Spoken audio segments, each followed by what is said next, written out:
இந்த எபிசோடுக்கு அப்புறம் ரோஹிணி வசமாக மாட்டினாங்கன்னு சொல்லி யார் யார் நினைக்கிறீங்களோ மறக்காமல் இந்த வீடியோக்கு லைக் ஷேர் கமெண்ட் பண்ணுறேன். மறக்காமல் நம்ம சேனலுக்கு சப்ஸ்கிரைப் பண்ணுறேங்க.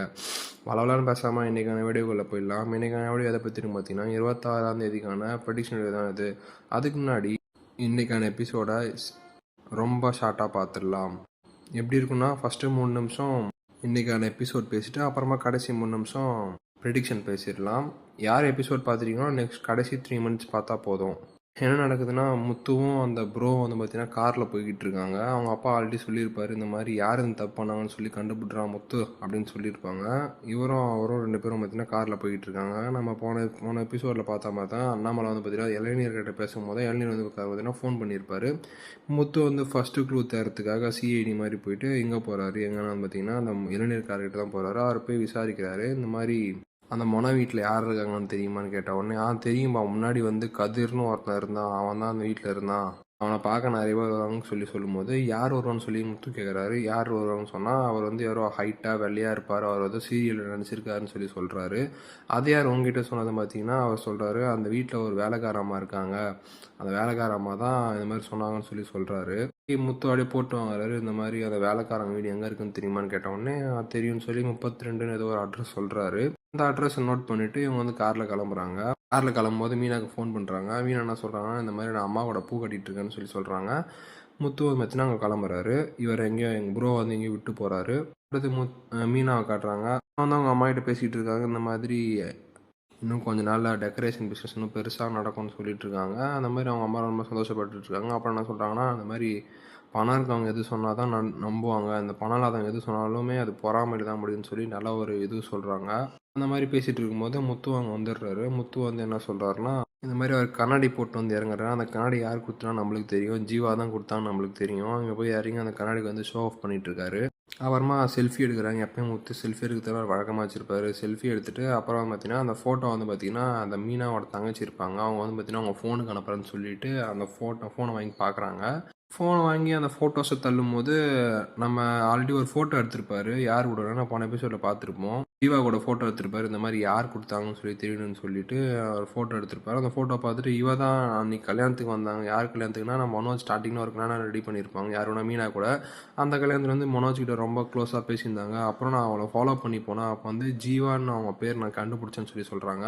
இதை கேட்டு மீனா என்ன சொல்கிறாங்கன்னா, ஜீவாவா? ஜீவா வந்து உங்கள் அண்ணா ஃபஸ்ட்டு லவ் பண்ண பொண்ணு பேராச்சு. அவங்க கூட லண்டன் கன்னடா ஓட்டாங்க தானே சொல்லி சொல்கிறாங்க அப்படின்னு சொல்லும்போது, ஆமாம் இந்த ஓடுகாலியும் அப்படி தான் சொன்னான் அப்படின்னு சொல்லி முத்து சொல்கிறாரு. இப்போ இதை கண்டுபிடிக்கிறதுக்காக முத்து வந்து பார்த்தீங்கன்னா வேக வேகமாக யார் எடுத்து போகிறாங்கன்னா நம்ம ஜீவாவோட வீட்டுக்கு போகிறாங்க. அங்கே போயிட்டு கால் மேல் கால் போட்டு மிரட்டுறாரு. இந்த மாதிரி நீ தானே ஜீவா எனக்கு தெரியும்னு சொன்னோடனே என் பேர் உனக்கு தெரியும்னு சொல்லி கேட்குறாங்க. அப்புறம் என்ன சொல்கிறாங்கன்னா, என் அண்ணன் இருக்கால, என் அண்ணன் யார் தெரியுமா, மனோஜ், அதான் உன் முன்னாள் காதல்னு சொன்னோடனே மூஞ்சி ஒரு மாதிரி மாறுது அவங்களுக்கு. அப்புறமா ஸ்ட்ரெயிட்டாக வந்து விஷயத்துக்கு வந்துடுறாரு. இந்த மாதிரி நீ தானே காசு எடுத்துட்டு வரணும், அதை காசு திருப்பி கொடுன்னு சொல்லி கேட்குறாரு. அதுக்கு வந்து பார்த்தீங்கன்னா ஒரு மாதிரி சிரிக்கிறாங்க இவங்க அலட்சியப்படுத்தி. என்ன சொல்கிறாங்கன்னா, டே நீங்கள் அந்த காசை நான் அப்பயே கொடுத்துட்டேன்னு சொன்னோடனே முத்து சொல்கிறாரு, என்னோட பொன்னாடி பூ தான் காட்டுறேன், என் காதில் பூ சுதாதுன்னு சொல்லி சொல்கிறாரு.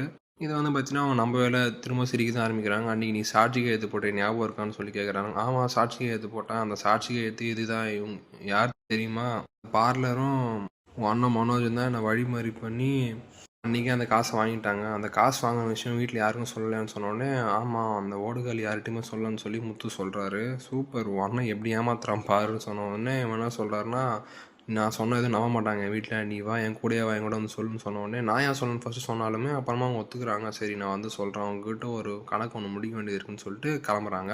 அப்படியே அங்கே சீன் கட் ஆகி இங்கே தான் வருது. வீட்டில் காட்டுறாங்க. முத்து நேராக விறுவிறுன்னு வந்து 2 ஜட்ஜ் யாருன்னு வந்து பார்த்திங்கன்னா நம்ம அண்ணாமலையும் விஜயம் உட்கார வச்சுட்டு வந்து பார்த்திங்கன்னா அந்த டைனிங் டேபிள் டிஸ்அசம்பிள் பண்ணிட்டு அந்த நடுவில் இருக்கிற பாட்டு மட்டும் வச்சு வைக்கிறாரு. அதோட நீங்கள் அடிச்சு முடிஞ்சிருக்கும். இதுக்கப்புறம் என்னோட ப்ரெடிக்ஷன் வீடியோ தான். என்ன நடக்குதுன்னா, தொழிலதிபர் இங்கே வா இந்த கூண்டில் போய் நில்லுன்னு சொல்கிறாங்க.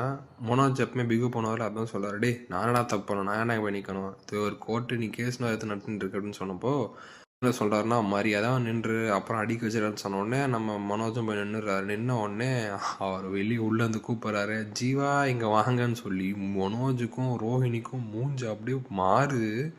உள்ள வரத்து யாருன்னா ஜீவா தான் உள்ளே வராங்க. வந்து என்ன சொல்கிறாங்கன்னா, அங்கிள் நான் தான் ஜீவா, இப்போ பையனோட முன்னாள் காதலி நான் தான் அப்படின்னு சொல்கிறாங்க. இதை கேட்டோன்னு எல்லாருக்கும் ஷாக்கு. எல்லாருமே ரொம்ப கோவப்படுறாங்க. ரவி வந்து கத்துறாரு, ஏய் நீ தானே அந்த 27 லட்சம் எடுத்துகிட்டு ஓடின, அந்த காசு எங்கே திருப்பி கொடுன்னு சொல்லி எல்லாருமே கேட்க ஆரம்பிக்கிறாங்க. மனோஜ் மூஞ்சி அப்படியே ஒரு மாதிரி பயப்பட ரொம்ப பயந்துட்டாரு.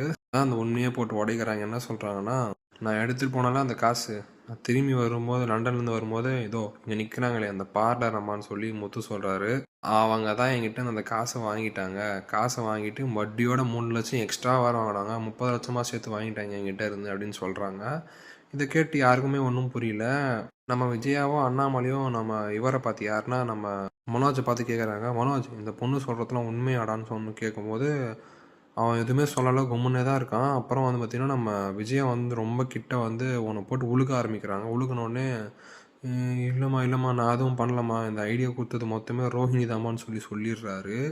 இதை கேட்ட உடனே நம்ம விஜயாவுக்கு வந்த கோவம் அப்படியே கொஞ்சம் பொறுமையாக கிட்ட போயிட்டு ரோஹிணி கிட்ட போய் நிற்கிறாங்க. நின்று என்ன சொல்கிறாங்கன்னா, ரோஹிணி இவங்க சொன்னதெல்லாம் உண்மையா அப்படின்னு சொன்ன உடனே ரோஹிணி சைலண்ட்டாக இருக்காங்க. இழுத்து பலார்னு ஒரு அடி அடிக்கிறாங்க. அடித்த உடனே ரோஹிணி கண்ணெல்லாம் கலங்கி அழுவ ஆரம்பிச்சுட்டு உண்மையை ஒத்துக்கிறாங்க. என்ன சொல்கிறாங்கன்னா, ஆமாம் இந்த மாதிரி நான் தான் பொய் சொன்னேன் அப்படின்னு சொல்கிறாங்க. முத்து அங்கே வந்து கத்த ஆரம்பிக்கிறாரு. ஹே பார்லராமா, நீ சொல்கிறது எல்லாமே பொய் தானே, உனக்கு அப்பாவும் யாருமே இல்லை தானே, உண்மை தானே அப்படின்னு சொன்னப்போ எல்லாருமே கேட்க ஆரம்பிக்கிறாங்க. எல்லாம் ப்ரெஷர் போட ஆரம்பிக்கிறாங்க ரோஹிணி மேலே. ரோஹிணி வந்து பார்த்தீங்கன்னா பயத்தில் என்ன சொல்கிறாங்கன்னா உண்மையை ஒத்துக்கிறாங்க. என்ன சொல்கிறாங்கன்னா, இந்த மாதிரி எனக்கு அப்பாலாம் யாருமே இல்லை, நான் சொன்னது எல்லாமே பொய் அப்படின்னு சொல்லி 1% உண்மையை தான் சொல்லியிருக்காங்க. இன்னும் 99% உண்மை இருக்குது. இன்னும் அவங்களுக்கு குழந்தை பிறந்த விஷயம்லாம் சொல்லலை. அதெல்லாம் சொன்னால் கன்ஃபார்ம் வீட்டை விட்டு வெளியே அனுப்பிச்சிடுவாங்க. இதுக்கே அவங்க வீட்டை விட்டு வெளியே அனுப்புவாங்கன்னு நான் நினைக்கிறேன். நீங்கள் என்ன நினைக்கிறீங்கன்னு சொல்லி மறக்காமல் இந்த வீடியோக்கு லைக் ஷேர் கமெண்ட் பண்ணுறேங்க. அடுத்த வீடியோ வரைக்கும் நன்றி, பாய்.